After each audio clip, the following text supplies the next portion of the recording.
show debate filmed right here on the 40 acres. Coming up, plenty of hockey, actually, football, and lots more coming up on College Crossfire. I guess we'll get into it, guys. Always enthusiastic, unbelievable, hard-nosed. Roll up the sleeves for this one. This Dallas team was very overrated from the start, like they always are every year. The talent there, Kevin Mack, Eric Davis, and Cronin Roach, are maybe three of the most talented guys on the team. Oh, that's an ugly shirt. Always a pleasure having you on, guys. Time to freak out, Reese. Good evening, and thanks for being with us here on College Crossfire. I'm your host, Reese Miller. Wonderful Wednesday night. So glad you're with us. Plenty of sports debate to dive into. Let's go ahead and meet our panel of experts on the night. Three good ones, three returners. First time we haven't had a new show and a new panelist on in a while. Jordan Strickland, fresh off your second win. How does it feel? You're talking about a repeat victory, and maybe you were jumping ahead saying three-peat. How do you feel? I feel great. Glad to be back on the show. But how are you doing tonight, Reese? I'm doing great, and bonus points because you asked me, and not very many people do. So gotta get them where you off to a can. great start already. Maybe +1 already. Mark T. Skol Jr., the 8th, 5th, which number is it? Well, if you were asking me, I'm not asking you about how you're doing. But anyways, moving on to Joe Morris. Joe, how are you doing today? Well, as you can see, I'm pretty sunburned, but that's not even the worst part here. Like at the game, my Deonta forearms got real toasted. Dude. It was terrible. All right, Joe's starting out at -1 just because that. Jordan's at +1. Mark's at 0 because he has 4 last names. Guys, let's go ahead and get into it. The Longhorns dropped their 3rd straight game this weekend in Dallas despite recording 4 turnovers. The Texas defense still allowed 672 yards of offense in the loss. Still 7 games left on the season, guys. But what does Texas have to do to prove strong and the team are at least headed in the right direction? Jordan, I know this is tough.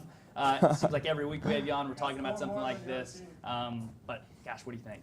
I think definitely defense has to make improvements. You know, everyone wants the defense to do it. You can hear Red McCombs every week talking to Coach Strong about it. But also, I think the biggest thing right now is just to qualify for a bowl game and win the bowl. Give the fans something to cheer for. You know, you have Iowa State, Kansas, and Kansas State. I think those are 3 teams that can easily be beaten. Then you have Tech, West Virginia, Baylor, and TCU. We're going to win one of those. They're all toss-up games. We can hang with all of the teams. It doesn't matter who we can beat. Yeah, I mean, at least get to some kind of bowl game, right? Maybe the College Crossfire Bowl brought to you by Colgate or something. Brought to you by Mark Skol. Mark, what do you think this team has to do to at least feel like they're moving in the right direction and cool that seat off of Charlie's? All this team has to do is just win. I mean, it's as simple as that. Get the win. You think about Notre Dame game. Everyone was thinking, oh, Texas is back, Texas is back. They're on the way back to national prominence. And then they lose 3 games in a row, and everyone's wants Charlie Strong's job. I mean, it's simple as that. They just have to win. Win games, and winning cures all. And once they get that next win, I mean, I'm sure everyone's going to be like, oh, Charlie's safe now. We love Charlie Strong, and that's just how it is. I mean, every single time. Oh, Charles got the team in the right direction when they beat Notre Dame, and then they lose 3 in a row. Oh, he's the worst coach in football. Just let him win games. Yeah. That's all you got to do. And just give him time. He was dealt a horrible hand when he got here, and now he's finally got his recruits in. Just let him win some games. You say that, but you look at other 3rd-year or 2nd-year head coaches, Jim Harbaugh at Michigan. But he has obviously so many already more winning. recruits, They and he did had have to kick a off better like hand. 9 guys off the team when he first got here. But still, 4 games under 500, 13-17. You know, it's just interesting. Radio guys I was listening today were saying, just like you're talking, winning does solve everything. If he wins, this support and cesspool, everything goes away. Yeah. That's as simple as that. Sure. Joe, what do you think? I say get 7 wins. It's all good. You know, get to a bowl game. As long as the defense gets better. So especially in the 7's your magic secondary. number. Yeah, 7. Just get a winning season. I'll be all good. Make sure that defense gets better, especially in the secondary. Recruit better, and hey, it'll all look up from there. Hard to recruit. Really a lot better than they've been doing. I like Jordan. I like what you said. I think this team right now realistically just has to get to a bowl game and win that bowl game and get some positive momentum rolling. Obviously missed the bowl last year, and it's so funny. People were talking about 7 or 8 wins before the season being that magic number. They already have 3 losses. So right. could be a tough stretch, but certainly interesting coming up. So Jordan's got our first point, guys. Before the season starts, you might look at the schedule and say there are several certain wins for the Longhorns, at least should be certain. Iowa State would likely be one of those, yet the Cyclones shut out the Horns last season 24-0 in Ames and played extremely well against them the 2 years prior to that. They played several other Big 12 teams tough. Guys, what do you expect from this game on Saturday night at DKR, Mark? So what I expect from every single game, except maybe the Kansas game, it's going to be a shootout. It's really every single game is going to be a shootout. Texas is averaging 41 points per game. They're giving up 39 points per game on defense. It's going to be a shootout. I mean, it's simple as that. I knew the Oklahoma game is going to be a shootout. I mean, Kansas, no one in Kansas can score except if it's on the basketball court. So it's going to be every single game is going to be a shootout, especially in this Big 12 conference when all these teams have these fast-paced offenses. And I think specifically D'Onta Foreman's going to have his best game of the season. Yeah. I mean, you see that the Iowa State defense gave up over 400 yards to Baylor on the weekend, and they still weren't able to come up. I mean, in Ames, Iowa, now they're in Texas. D'Onta Foreman's going to have a great day. They're giving up 235 yards on the ground per game. Texas is averaging 244. My guess is that D'Onta gets the at least to 150, maybe even 175. Yeah, right now, second in the country in terms of yards per game, certainly having a great season. Joe, what do you expect to see out of Iowa State and Texas come Saturday night? Oh, not just Iowa State. I don't think any game is going to be a clear win for the Longhorns. Every game is going to be a toss-up, especially on the road. Texas is a terrible road team. But so those games are going to be toss-ups. And they got undefeated Baylor and West Virginia coming up at home. Sure. So, but what do you expect to see out of Iowa State? Iowa State, I'd say it's still going to be a toss-up. They've got a pretty good offense as of late, 73 points in the last 2 games. Mm-hmm. And, you know, with that defense, it might be kind of like that. Yeah, had a 17-point lead on Oklahoma State, a 14-point lead at halftime or close to half against Baylor, so certainly putting up solid numbers against what we think are solid Big 12 teams. Of course, are there any solid Big 12 teams? It seems like we don't know anymore, Jordan. What do you think of Iowa State? I definitely see a high-scoring game with Texas coming out on top. You know, Alan Lazard is back, and that's their Iowa State star receiver, and that's going to cause a lot of problems for the secondary, who's been struggling all year with no-name receivers. So when you get a star, you can only hope for the best. But I still see Texas pulling it out. I don't see who can stop our passing game. Granted, we got shut out last year, but our offense is completely different this year, and they gave up, 45 points to Oklahoma State? We can do better than that. So I just see Texas winning a high-scoring game. It's a definite must-win, though, I feel like, for Texas in order to show that they are Texas. You know, lately we've been looking like Texas State, and that's pretty embarrassing. You got to stop Joel Lanning, too. That guy shredded the Longhorn defense last year in Ames. Mike got to Warren, stop a him. 1,000-yard rusher returning for Iowa State. So you guys, Texas wins? I think Texas wins. I do think Texas comes out with the win. I think they win. I think it's really I think close. it's going to be super close. Iowa State like always plays them well. Trent Domain field goal is going to decide it or something. For Jordan's sake, I hope it doesn't come down to a Trent Domain field goal, guys. Maybe the biggest surprise in college football this weekend was Navy taking down the Houston Cougars. Looks like there will be no H-Town takeover in the college football playoffs. But how does this affect the Cougs' bid for the Big 12, that expansion vote coming up? And does it sort of take some of this shine off of coveted head coach Tom Herman? Joe, what do you think? I don't think it really does that much, to be honest. It's just one game. Every team loses to a bad team every once in a while. Doesn't really affect his coaching ability or anything. I think, though, if they beat a good Louisville team later down the stretch, if they're in the top, if Louisville's in the top 10 when they beat them, then that would definitely solidify him as one of the best coaches in the country. So it would probably help their case if they do finish with just one loss. But I don't think the Big 12 is going to take them in anyway. Really? Yeah. Not taking in the Cougs. Jordan, what do you think? I definitely actually agree. Everyone loses one game. You just kind of sleep on a team that you overlook, and then they beat you. And it actually is come to truth, a realization that you need to get it together. And I think that's definitely what's going to happen for Herman and the Cougars. They do have Louisville at the end of the season, but they have a cakewalk up until that point, being in the AAC. So I definitely see them going, you know, I actually see them beating Louisville down the line, especially since Louisville lost to Clemson. Clemson exposed a lot about Louisville. So I think Houston actually wins out. They don't make it to a bowl game just because they dropped so far in the polls, but they do make it to a prominent bowl. Don't make it to college football playoff. Right. Yeah, sorry, make it to a playoff game, but they do make it to a bowl game, and whether they win or lose, I think Herman seals the job with a nice contract and a nice new house. Wow, for sure. Yeah, Definitely. if you're his assistant, you're rubbing your fingers together for a nice offseason. Mark, what do you think about the Cougs? Definitely. I think they're definitely a team that should be in the Big 12. Yeah. I mean, you look at the team; they're in the fourth largest city in America, in Houston, Texas. Why wouldn't you want a team to? I mean, wouldn't you want that kind of team to expand into your conference? I mean, maybe it takes away recruits from Texas, maybe other Texas schools as well. But I think the way Tom Herman has been running that program, and it's been a great program to see. Like, they're the underdogs of NCAA football, and I think they should be in the Big 12 conference. Yeah. And then Tom Herman, every coach loses the game. Not every coach is going to be undefeated every single year. His job is fine. I think he's definitely the hottest coach on the market, and he could end up being here next year. I don't think he will be, but yeah, might stay. Might stay. Maybe he does. Get admitted in the Big 12. But he's by far the best coach on the market. Not even close. I mean, I don't think that blemish. Maybe it'll cost him like $10,000 off his next contract, but that's it. I mean, he's the best coach. Lunch money. Yeah. Lunch money. Yeah, I mean, he's the best coach. No, on the I market. agree. I think a lot of people were concerned about attendance numbers with Houston. I think their game against Oklahoma showed they can pack out Reliant Stadium. It's a big TV market, which the Big 12 doesn't have a lot of. And the argument that Houston isn't good enough is kind of silly. They're because better than every single team in the Big 12. They would be the best Big 12 team right now, Mark. You're getting the point for that one. I should mention I gave all you guys a point for the question before. I'm feeling good.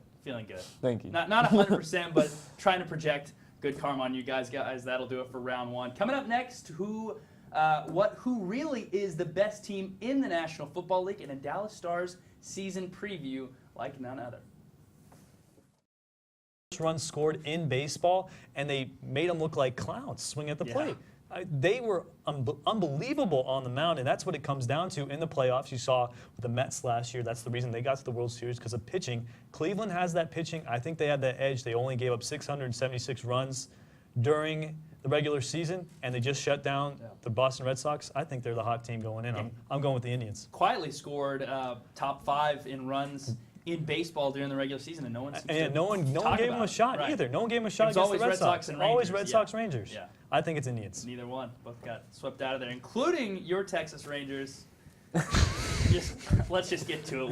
What do you think happened in the ALCS, Joe? Give me the land. Give me the land. Give me Cleveland in 6. I think that pitching staff is some great stuff, like you mentioned with all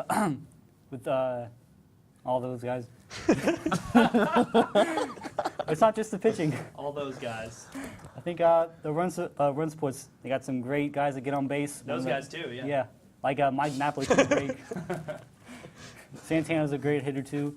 I think Cleveland's got the stuff. Yeah. 1 in 6. Yeah, got the stuff. I think Jordan's got the point.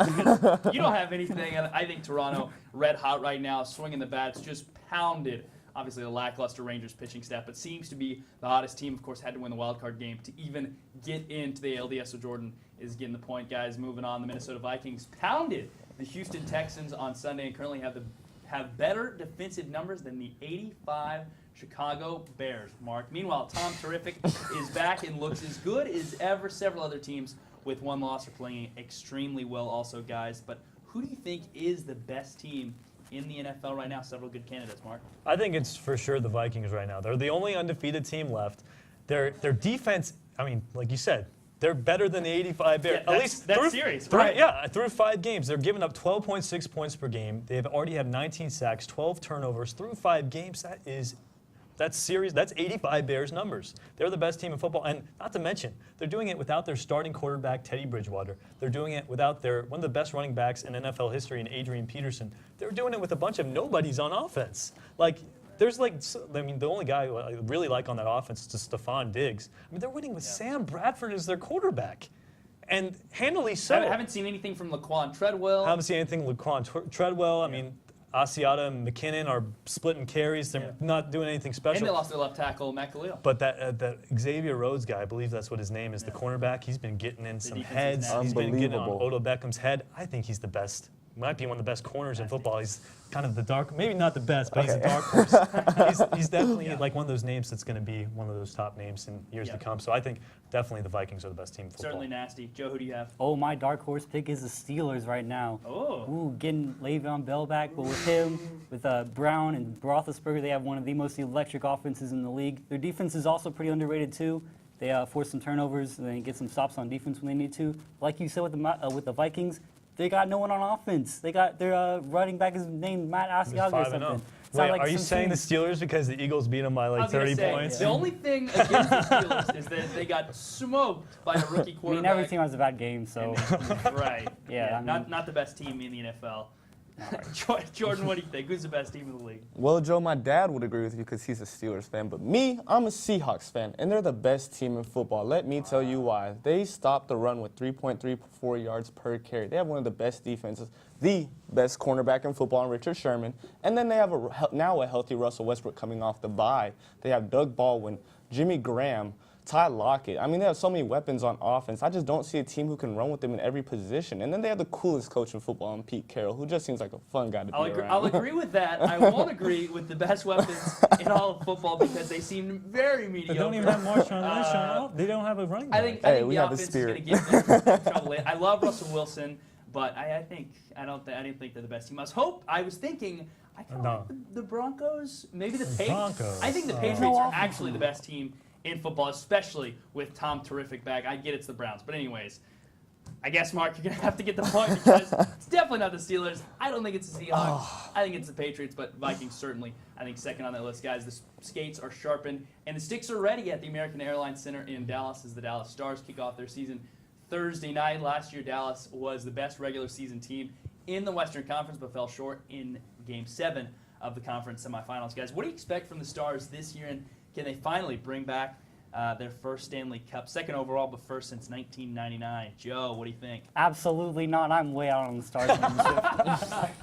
When they're starting goaltenders, Kari Lennon, Anthony Niemi every night, like there's no solid solid goalkeeper. It's like having two quarterbacks in football. Like when you have two quarterbacks, you have no quarterbacks. It's the same thing with the Stars. They also need over the offseason need to load up on defense to get some depths. They signed like 8 left wings, but they didn't sign any defenders. So I'm out. He's way out. Jordan, what do you think? Mr. Hockey. Yeah, this is my off subject, but I do think they have a chance at making it to the conference semifinals. You know, they have a top scoring duo in Tyler Seguin and Jamie Benn, and that's a couple you can't forget about. They have a lot of guys hurt right now, but that's forcing them to play their youth right now in the preseason, and the youth is actually stepping up. I believe they went 4-3-3 in the preseason, which is actually pretty good numbers. And when those older veterans come back, it shows the depth they have on the bench, that they can go deep if they have to. But then you get that duo out there, put up points, make it to the semifinals. I think that's a win for the program. Yeah. If they're healthy, maybe the best scoring duo in the NHL. Right. Certainly will keep them in it. Mark, what do you think of Dallas? I think a Western Conference Finals appearance is their ceiling. I think they're definitely one of the best scoring teams in hockey. They led the Western Conference in points last year, first seed in the Western Conference, and you got one of the best captains in the NHL with Jamie Benn. I mean, he's a class act, great guy. And then Tyler Seguin, he's been lighting it up as always. And then Patrick Sharp, now he's an assistant captain. Love Sharpie, he's one of the best leaders in the game. I mean, he really is. I mean, to have that kind of leadership on the team is remarkable. And you said they didn't sign any defenders, but they have a couple good ones. I mean, Steven Johns, he was rising in the Texas Stars organization. He's a great defenseman, and I think he could end up being the #1 defenseman for the Stars next year. But like you said, biggest problem is the goaltenders. And like you said, if you have 2 goaltenders, you basically have none. Yeah. That's the big problem. They'll score points on the board. They just depends how many goals they'll stop. Yeah, Mark, I agree with you. I think there obviously is the goaltender issue, but they do have young defensemen who will get better. Could be some ups and downs early on in the season. Not to mention Johnny Oduya. That's right, certainly. Almost took away the point, but I'll go ahead and see you guys. Round 2 is all done, but a fun rapid fire gets going next.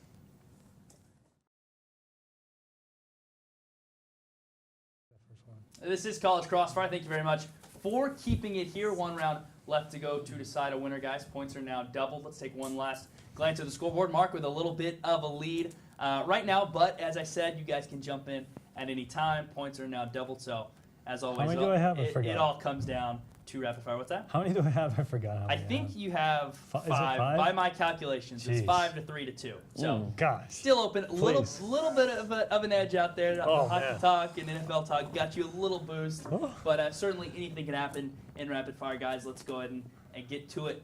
Speaking of basketball, kicking off here very soon, Kobe Bryant's face guard he wore in 2012 is now up for auction. According to TMZ Sports, the bid is up to $50,000. So my question is, what odd sports item would you want to bid on from an athlete? So there's a mouth guard?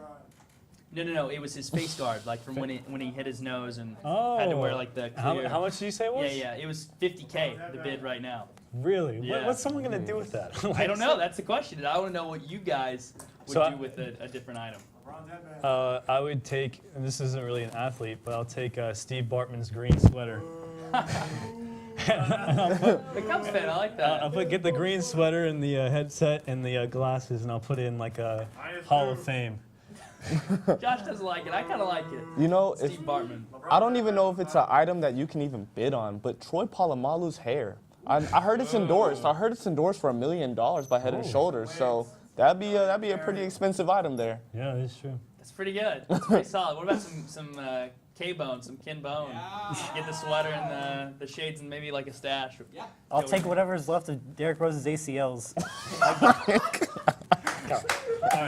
got like a $20 PDQ gift card. I think I'll put that down. Just laugh. I think Joe's getting the point on God, it. Joe. Derrick Rose, ACLs. You have to pick up about 3 or 4 of them off the floor or fish them out of like some gross medical tray. But like, I mean, I'm sure you can. So Joe's getting the 2 points, guys. This one's for everything. Let's go ahead and get into the final question. This week marked another end of another era and a monumental figure in sports. Big Papi played his final game after 20 seasons and over 500 home runs. Even Yankee fans like our own Peter Splendoro gave him a standing ovation. I'm sure there's no doubt he is universally loved among baseball fans, but who is the most beloved athlete of all time in your opinion? Michael Jordan. Michael Jordan's the most, maybe not mine because I never saw him play, but I mean, the guy has his own brand. Everyone talks about him all the time, like, oh, this guy compared to him. Everyone loves MJ. I think MJ is by far the most beloved. He's the most beloved athlete of all time, no question about it. I mean, I think it's Michael Jordan. Michael Jordan? I'm gonna have to go with Ali. I mean, the man's title is the greatest of all time. That says it all right there. He was not only an icon in sports, but in society, in the public. He stood for civil rights. That man was an icon in society at his time. His legend still lives on today. Rest him in peace, please. But I can't forget about a man like that. Okay, so we got Jordan and Ali. I'm going to say Michael Phelps. This dude is the all-time GOAT in the Olympics. When's the last time He's been hanging out with Ricky Williams too much. Huh? When's the last time you've ever heard anyone say, "Oh, I hate Michael Phelps. Oh, he's trash. Oh, someone else is better"? I think a lot of people Never. got mad at Michael Phelps for smoking. That's not with his sport though. Like he's the greatest in his sport. People love him for his sport because he represents America and he wins. America. Yeah, he is America. Olympic is pretty good. Olympic is pretty good. How much time do we have left? 2 minutes to talk about Ali. All right, real quick. Worst fans in all of this was a question we were going to have at the beginning. Didn't think we have time. We do have Who gets the time. point there? So Joe's gonna get the 2 points for Michael Phelps. America. I think a lot of people were kind of. I think you have a camp that really loves Ali and a camp that really doesn't love Ali. I love Ali. I mean, yeah. Right, sure, and certainly many do, but I think there's a camp that doesn't. Right. And that was a little hometown pick. No, it wasn't. No, it wasn't. Anyways, final question. Worst fan base in all of sports. This comes from, you saw the Toronto fans chunk the beer can. Worst fan group in all sports. Can't say Aggies or Sooners because I know that's what's in your head. Wait, so worst meaning like they don't show up, or worst meaning like Just- most hostile? Just worst. Just worst fans. For most hostile, I'd have to go with the Raiders. I mean, look at how they dress. You see school teachers dress like pirates and savages and barbarians. It's crazy. Like they have a 9 to 5, but on the weekends they're weekend warriors. That's crazy to me. But I would like to throw a dark horse in there with the Dallas Cowboys because they think they're going to win the Super Bowl every year, and they're not. They're not even going to make the playoffs. They're not even going to make the playoffs. That's terrible. Playoffs. I would say they don't show up to the game sometimes, and it is a country club atmosphere, but they're not nasty, and they're good fans like myself. Joe, LA, what do you think? LA is the worst fan base in the world. They're such bandwagon fans. It takes Kobe winning 5 rings for them to even show up to games. The Dodgers can't even sell out playoff games. They have to offer like $6 tickets for playoff games in the ALDS. It's unbelievable. They can't even sell out Rams games either. Worst fans ever. Ever. LA, Mark, what do you got? Well, personally, I've never been to any of these. I want to say one that I've been to, Yeah. and I think it's the Houston Astros. I mean, they're Wow. the most fair weather Wow. fans in all of sports. When they're winning, it's sold out. When they're losing, no one's there. Even on a Friday night when they're winning, they're not really there. It's ridiculous. Friday night in one of the biggest cities in America, and they're not showing up. Yeah. I think it's the Astros. There's some diehard fans. I know there's some diehard. I have some diehard friends who are Astros fans, Yeah. but the whole city of Houston, I think they're just fair weather when it comes Yeah. to the Astros. I will say I think nastiest fans might be the Raiders. I think I'm surprised you didn't go Philadelphia. I think there's some pretty nasty passionate group. fans. It's Very misunderstood. passionate. Jordan, I'll give you the 2 points, but Mark already had the big lead, so he's going to go and hold on to win number 1 I don't think that of adds up, the but- semester. Absolutely, you had the win, guys. Do we have time for FaceTime? Yeah. Joe's got the win in there. Well, Let's go. Well, override because he only had 3 points going in rapid And fire. I won 2, so that's 7. Which 2 rapid fires did you win? I won. You won last both two. two. First 2. The first 2. What was the second one? The second one was the Michael Phelps. Yeah, Michael Michael Phelps. Phelps. Oh. And the ACL. Congrats, Jordan. You win. Unbelievable. What? A This is number ridiculous. Are you behind serious? That's why we have review in sports. Baseball needs review. Everybody needs a review. I was reviewed as being a terrible host. Joe, congrats on your proper victory. This must be what Des felt like to not catch it, except I didn't Yeah, for Mark. award you for Mark. So. Can I just use FaceTime instead? No, Joe, you don't have FaceTime. No one gets FaceTime except for me. Joe, I apologize on not giving you the original win, but I still get my FaceTime, and I will use it to tell you all thank you so much for tuning in on this Wednesday night. Congrats again to Joe, not Mark, on the victory. Certainly, we hope to see Joe next week, and apologies to Jordan and Mark for putting up with me and all of you. Every week we're here live at 9. Press Box Mondays at 9:30. We're at TSTV Sports on social media. Great job on the panel. Thank you to everyone in studio, Master Control, and a special thanks to you for spending your night with us. Until then, I'm Reese Miller. Have a wonderful night.